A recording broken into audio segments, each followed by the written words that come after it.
नमस्कार, आप देख रहे हैं एनबी न्यूज। मैं हूं आपके साथ काजल ठाकुर। 3 बड़ी खबरें आपको बताते हैं। पश्चिम बंगाल में इस समय धरना पॉलिटिक्स चल रही है। एक तरफ ममता बनर्जी धरने पर बैठी हुई है तो वहीं दूसरी तरफ बीजेपी के राष्ट्रीय अध्यक्ष जेपी नड्डा ने उन पर जमकर हमला बोला है। नड्डा ने टीएमसी के नारे खेला होवे पर निशाना साधते हुए कहा है कि पश्चिम बंगाल की मुख्यमंत्री ममता बनर्जी की हालत हारे हुए खिलाड़ी जैसी है। उन्होंने सालों तक राज्य की जनता के साथ केवल अन्याय किया है, लेकिन बीजेपी अगर सत्ता में आती है तो यहाँ पर विकास लाएगी, महिलाओं पर अत्याचार रोकेगी और युवाओं के लिए रोजगार सृजित करेगी। तृणमूल की सरकार राज्य में कानून व्यवस्था कायम करने में पूरी तरीके से विफल रही। ममता बनर्जी की जबरन वसूली, तुष्टीकरण की राजनीति, उनका तानाशाही भरा बर्ताव और उनकी पार्टी द्वारा चलाए जा रहे रिश्वत के चलन को राज्य से पूरी तरीके से हटाया जाएगा। बीजेपी और निर्वाचन आयोग की ओर से उंगली उठा रही, उन पर आरोप लगा रही टीएमसी प्रमुख ये भूल गई है कि क्या उन्होंने राज्य के कुछ लोगों के लिए कुछ ऐसा किया है जिसका वो श्रेय ले सके।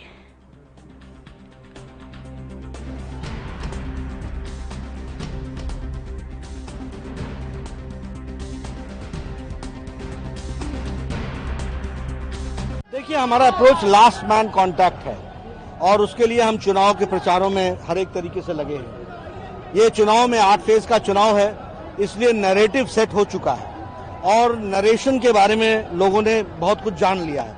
अब इस नैरेटिव को नीचे तक ले जाने का हमारा एफर्ट है।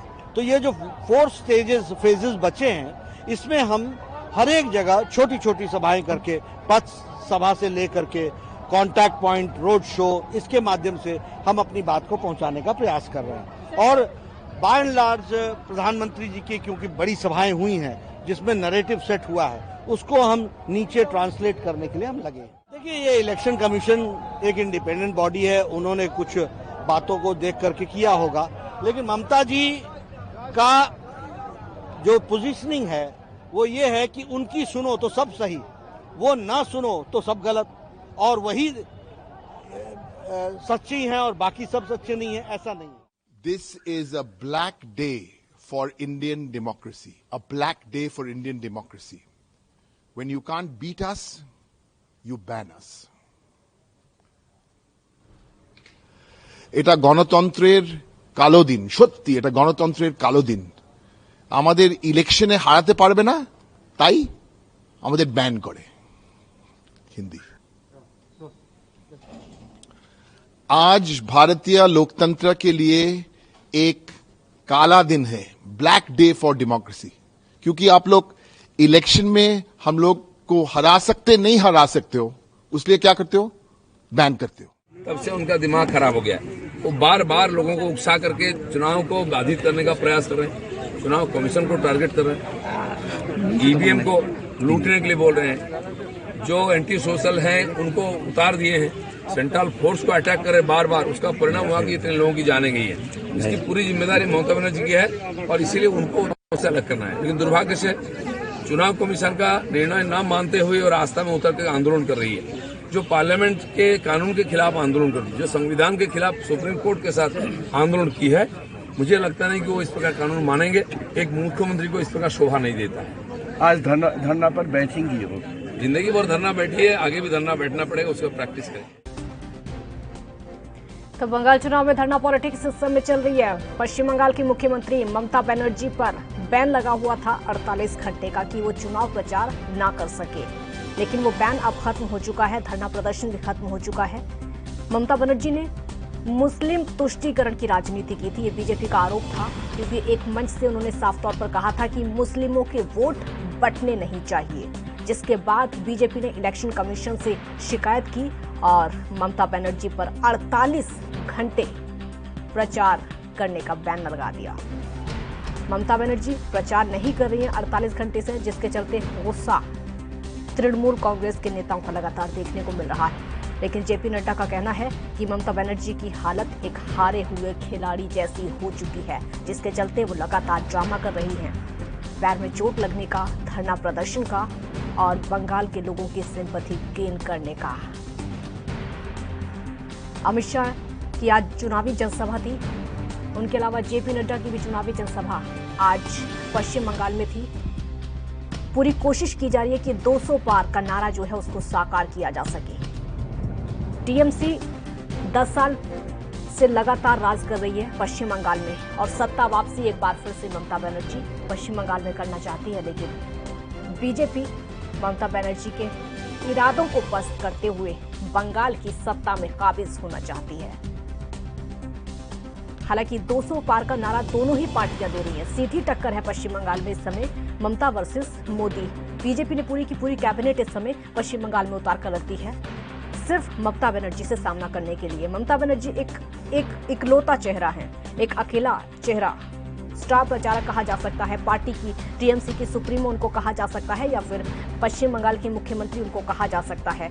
एक अकेले चेहरे को टक्कर देने के लिए बीजेपी ने पूरी की पूरी कैबिनेट को पश्चिम बंगाल में उतार कर रख दिया है। बड़े बड़े स्टार प्रचारक इस समय बीजेपी के पश्चिम बंगाल में नजर आ रहे हैं सिर्फ और सिर्फ ममता बनर्जी को टक्कर देने के लिए। और यही वजह है कि कहीं ना कहीं हिंदू कार्ड खेलने की कोशिश ममता बनर्जी की तरफ से लगातार की जा रही है। हिंदू कार्ड इसलिए खेला जा रहा है क्योंकि बीजेपी लगातार कहती है ममता बनर्जी का नाम ममता नहीं मुमताज है, लेकिन वो अपनी पहचान छुपाती हैं, जिसके बाद चंडी पाठ करना ममता बनर्जी ने चुनावी मंच से शुरू किया और हिंदू कार्ड खेलते हुए हिंदू वोटर को लुभाने की पूरी कोशिश की।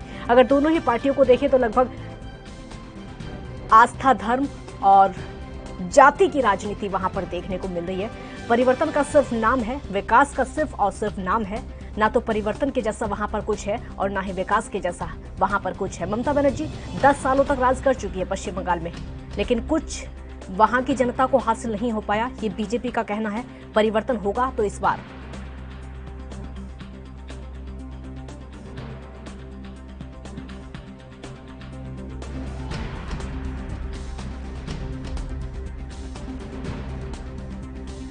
सालों तक राज्य की जनता के साथ अन्याय किया, ये जेपी नड्डा का कहना है।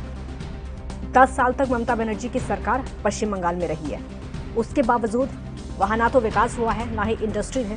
सिर्फ और सिर्फ रक्त रंजित राजनीति देखने को मिल रही है। खून खराबा पश्चिम बंगाल में देखने को मिलता है, उसके अलावा कुछ भी नहीं देखने को मिलता। जैसी राजनीति पश्चिम बंगाल में है, देश के किसी राज्य में भी ऐसी राजनीति नहीं है। रक्त रंजित राजनीति का जो आरोप है सिर्फ और सिर्फ पश्चिम बंगाल की राजनीति पर लगता है, टीएमसी पर लगता है। देश के किसी भी राज्य में अगर जाकर देखा जाए तो इस तरह के आरोप ना तो किसी राजनीतिक दल पर लगते हैं और ना ही किसी राज्य की सियासत पर लगते हैं। एक उस राजनीति को बदलने के लिए, नया बदलाव लाने के लिए, परिवर्तन लाने के लिए बीजेपी वहां की सत्ता में काबिज होना चाहती है। उस अपराध को रोकने के लिए लोगों से बड़े बड़े वादे किए जाते हैं, रोजगार के, किसानों से बड़े बड़े वादे किए जाते हैं उनकी आमदनी दोगुना करने के लिए। लेकिन सवाल अब ये उठता है कि दिल्ली की सीमा पर अगर किसान बैठे हुए हैं तो वहां पर किसानों की सहायता कैसे की जाएगी।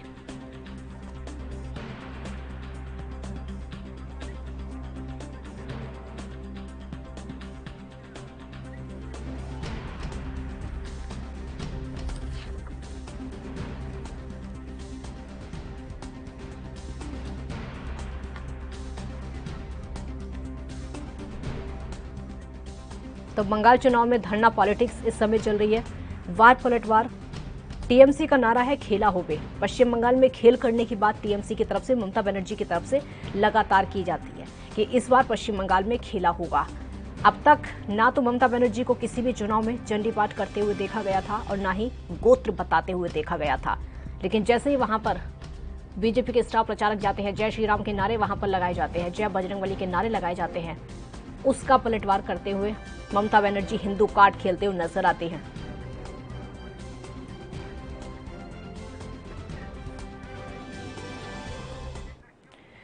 और इस मुद्दे पर बहस करने के लिए हमारे साथ संजय चक्रवर्ती टीएमसी का पक्ष रखेंगे। बहुत स्वागत है आपका। रमन मलिक बीजेपी का पक्ष रखेंगे, आपका भी बहुत स्वागत है। संजय चक्रवर्ती, जेपी नड्डा कहते हैं कि ममता बनर्जी की हालत एक हारे हुए खिलाड़ी जैसी हो चुकी है, आपका रिएक्शन?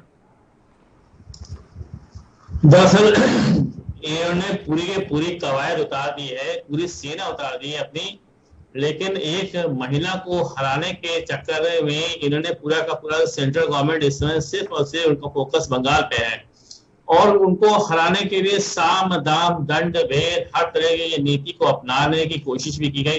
पिछले 6 महीने का जो इनका अपना जो चक्रव्यूह रचने को, लेकिन ममता बनर्जी ने हर चक्रव्यूह को इनका तोड़ा है। ये पहले जय श्री राम का मुद्दा लेकर के आए, फिर हिंदू मुस्लिम का मुद्दा लेकर के आए, फिर कटमनी 16 मनी का मुद्दा लेकर के आए। हारा हुआ खिलाड़ी ममता बनर्जी को इसलिए कहा जा रहा है कि चुनाव आयोग ने बैन लगा दिया था कि 48 घंटे तक प्रचार नहीं किया जाएगा, उसके बावजूद ममता बनर्जी धरने पर बैठी। इसलिए कहा जा रहा है कि हार की बौखलाहट है जो कि धरने के रूप में दिखाई दे रही है। हमारा लोकतांत्रिक अधिकार है, धरना कोई भी कर सकता है, तो धरना जो है किया जा सकता है। ये उन्होंने कोई कानून नहीं तोड़ दिया, धरना प्रदर्शन करना लोकतांत्रिक अधिकार होता है, ठीक है ना। इन्होंने कोई बहुत बड़ा जो है कानून नहीं तोड़ दिया कि उन्होंने धरना दिया है, क्योंकि एक तरफा फैसला लिया गया है। इस धरने करने का मकसद सिर्फ था, एक तरफा फैसला लिया गया।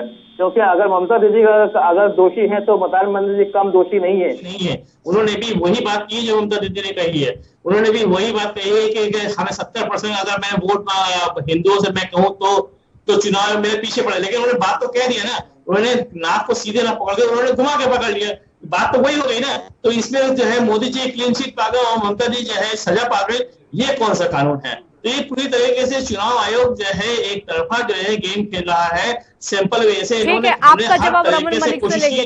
ठीक है, बीजेपी का पक्ष रखने के लिए वो हैं यहाँ पर। रमन मलिक जी, चुनाव आयोग पक्षपात कर रहा है, ये टीएमसी का आरोप है। चुनाव आयोग ममता बनर्जी पर तो कार्रवाई कर देता है, लेकिन उसी बात को जब प्रधानमंत्री, देश के प्रधानमंत्री चुनावी मंच से पश्चिम बंगाल में बोलते हैं तो प्रधानमंत्री पर कार्रवाई नहीं होती है, ममता बनर्जी पर कार्रवाई हो जाती है। 48 घंटे का जो बैन है ममता बनर्जी पर लग जाता है, लेकिन प्रधानमंत्री पर नहीं लगता है।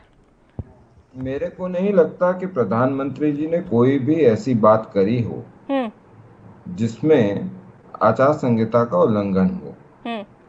अगर ऐसा है तो मैं इनको भी, जो प्रतिनिधि आ रखे हैं टीएमसी का पक्ष रखने के लिए, और जो ममता जी हैं, दीदी और दीदी, हिम्मत है तो सुप्रीम कोर्ट चले जाओ। नहीं जाओगी क्योंकि पता है हार जाओगी वहां भी। 2 मई दीदी तो गई, अब ये सिंडिकेट वाले, खेला होबे कराने वाले, लोगों की हत्या करने वाले, लोगों के ऊपर बम फेंकने वाले, सीआरपीएफ के ऊपर बम फेंकने वाले, लोगों को सड़कों पे लटकाने वाले, उनकी दुकान से लटका देने वाले, मौत का तांडव खेलने वाले कहाँ जाएंगे? ये बहुत बड़ा सवाल है। रमन मलिक जी, एक मिनट, सवाल सुनिए मेरा। मौत का तांडव की आप बात करें कि टीएमसी वाले मौत का तांडव खेलते हैं, लेकिन टीएमसी की तरफ से कहा यह जाता है कि मौत का तांडव बीजेपी वाले खेलते हैं। जो बाहर के लोग हैं, जो पश्चिम बंगाल में आ रहे हैं, वो मौत का तांडव खेलते हैं। वहां पर वो हत्याएं टीएमसी कार्यकर्ताओं की करते हैं। ये बंगाल का चुनाव में एक इतिहास रहा है, और वो इतिहास में क्यों आज दोहरा रहा हूं कि जो वो लॉट था, जो कांग्रेस में था इस प्रकार का गुंडागर्दी करने वाला, उसी लॉट का डीएनए, उसी लॉट का चीज कम्युनिस्ट में गया। वो कम्युनिस्ट से उठ के टीएमसी में गया। हाँ।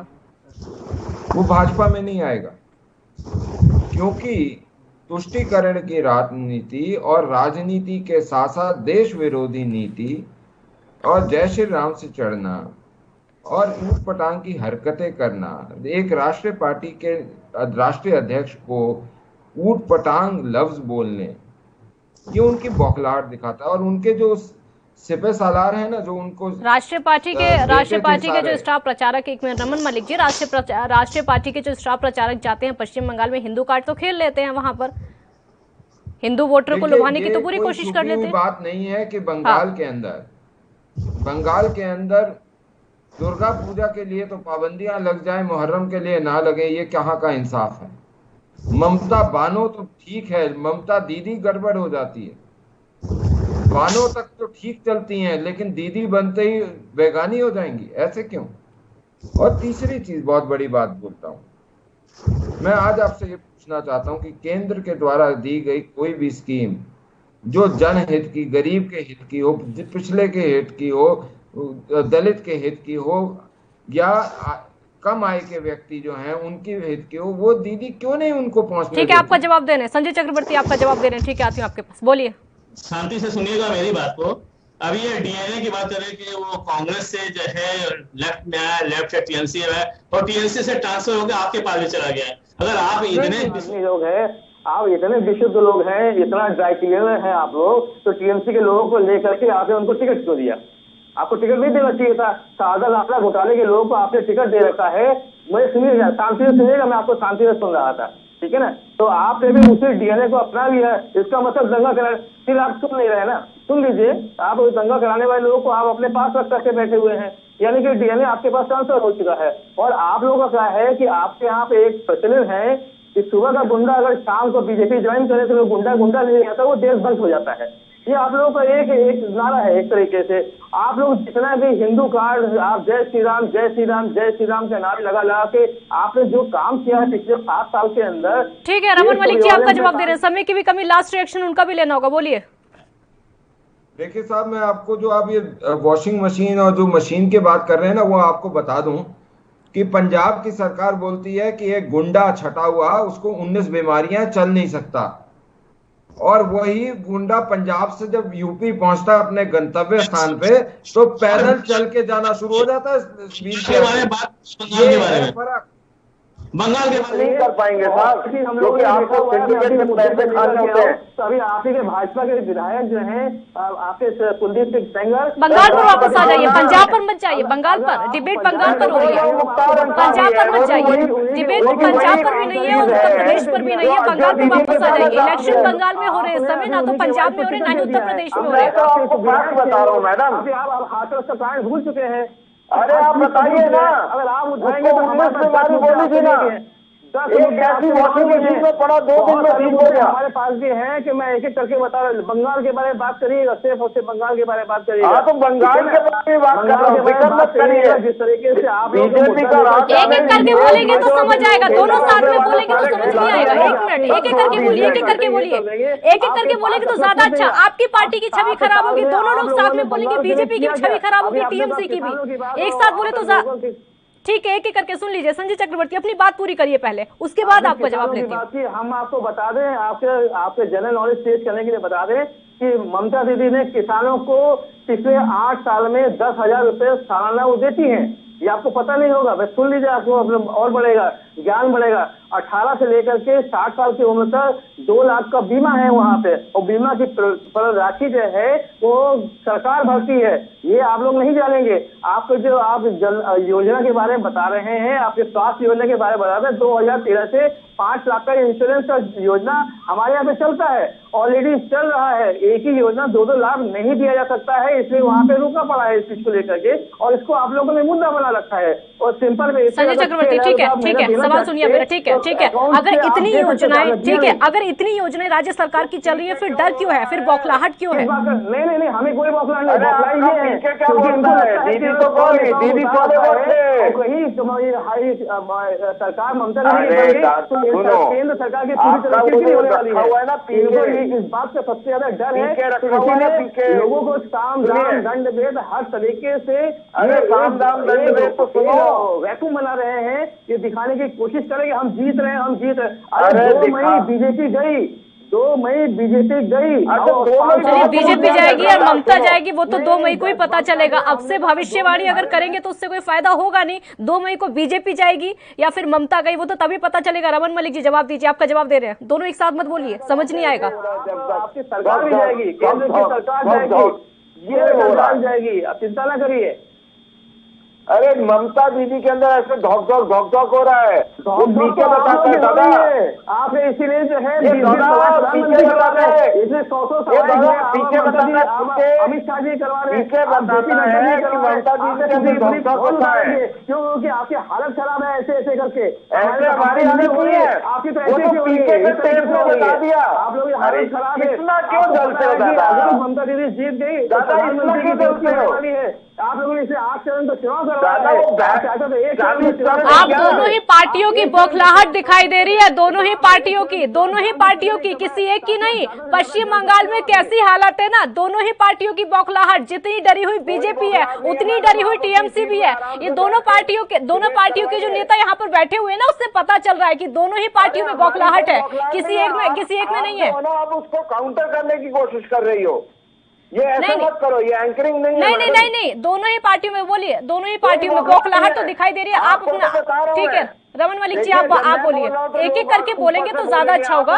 1 मिनट, आगे पहुंच जाएंगी। एक करके बोलिए तो ज्यादा अच्छा होगा, एक एक करके अपनी बात रखिए तो ज्यादा अच्छा होगा। बोल रहा हूँ कि हाँ, अभी वो चुप, आप उनको डिफेंड करने पहुंच रहे हैं। नहीं, मैं उनको डिफेंड नहीं कर रही हूँ, अभी वो चुप है, आप अपनी बात करिए।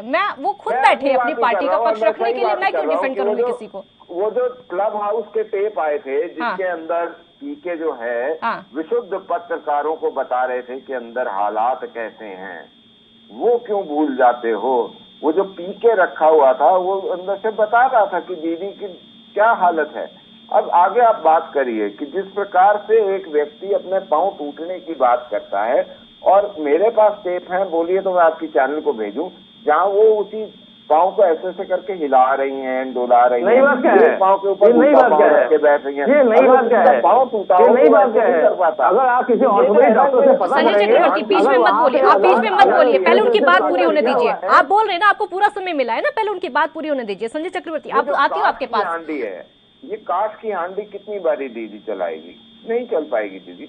उसकी वजह ये है कि आपकी असलियत सबने देखी। आपका जो नेफ्यू है वो किस तरीके से सिंडिकेट चलाता है ये भी पूरे बंगाल को पता है। हाँ। आपने उसमें कैसे कैसे काम करें वो भी सबको पता है। जो ड्राइंग आपने करके 5-5, 3-3 करोड़ की बेची, वो शायद दूसरी या तीसरी क्लास की कोई बालिका भी उससे अच्छी ड्राइंग करेगी, लेकिन आपको वो 5 करोड़ की बिक जाती है। कैसे बिक जाती है राम जाने। लेकिन अगर राम बोलो तो आपको परेशानी हो जाती है, अगर कृष्ण बोलो तो आपको परेशानी हो जाती है। आप ये बोलते हो हुए घबराते नहीं हो। और उसके बाद रमन मलिक जी, अगर चंडी पाठ, एक मिनट रमन मलिक जी, एक मिनट, अगर चंडी पाठ ममता बनर्जी करती हैं तो आपत्ति, एक मिनट रमन मलिक जी, अगर चंडी पाठ ममता बनर्जी करती हैं तो आपत्ति तो आपको भी होती है, सवाल तो आपकी तरफ से भी उठाए जाते हैं। भाई आज क्यों चंडी पाठ याद आ गया? 10 साल में क्यों नहीं याद आया? उसकी वजह यही है कि जब आपको मुसलमान की याद आ गए, आप देख रहे हो कि इस तरह मोदी जी गले लगा रहे हैं, मुसलमान को गले लगा रहे हैं। आज आपको मुसलमानों की जीत आ गई। आज तक तो बड़ी बुरी बात की हुई थी, आज तक किसी को एक भी लोकसभा का आपका मेंबर नहीं है। आज अचानक याद क्यों आ गए? क्योंकि आपको लग रहा है कि आप कहीं ना कहीं आप हार रहे हैं, आपकी बौखलाहट सामने आ रही है, इसीलिए आप गले लगा रहे हैं उनको। ठीक है, कौन हार रहा है और किसकी बौखलाहट है 2 मई को पता चल जाएगा। बहुत शुक्रिया आप दोनों का हमारे साथ जुड़ने के लिए। तो पश्चिम बंगाल की राजनीति में जिस तरीके की हड़कंप देखने को मिल रहा है उससे साफ पता चल रहा है कि बौखलाहट सिर्फ एक पार्टियों में नहीं बल्कि दोनों ही पार्टियों में है। दूसरी बड़ी खबर आपको बताते हैं, मुंबई में कोरोना से हालात रोजाना लगातार बिगड़ते जा रहे हैं। कोरोना केसों का आंकड़ा तकरीबन 70,000 को पार कर चुका है, तो महाराष्ट्र के अस्पतालों में बेड फुल हो चुके हैं। लेकिन सबसे बड़ी समस्या प्रवासी मजदूरों की है, जो अपना घर छोड़कर मुंबई में रोजगार के लिए, रोजी रोटी कमाने के लिए आए हैं। अब उन्हें मुंबई छोड़कर अपने गृह राज्य जाना पड़ रहा है। ये तस्वीरें परेशान करने वाली हैं। आपको ये बता दें कि मुंबई में कोरोना के 1,27,119 केस हैं और लगातार ये केसेस बढ़ते चले जा रहे हैं। मौत के आंकड़े कहीं ज्यादा बढ़ते चले जा रहे हैं। 12,060 संक्रमितों की मौत हो चुकी है। आधिकारिक आंकड़ों के मुताबिक मुंबई में 90,267 संक्रमितों का इलाज चल रहा है। लेकिन वहीं महाराष्ट्र के मंत्री असलम शेख ने आरोप लगाया कि कुछ सेलिब्रिटी लोग और खिलाड़ी कथित तौर पर कोरोना के गंभीर लक्षण नहीं होने के बावजूद अस्पतालों में भर्ती हो चुके हैं, जिसके चलते अब बेड फुल हो गए हैं।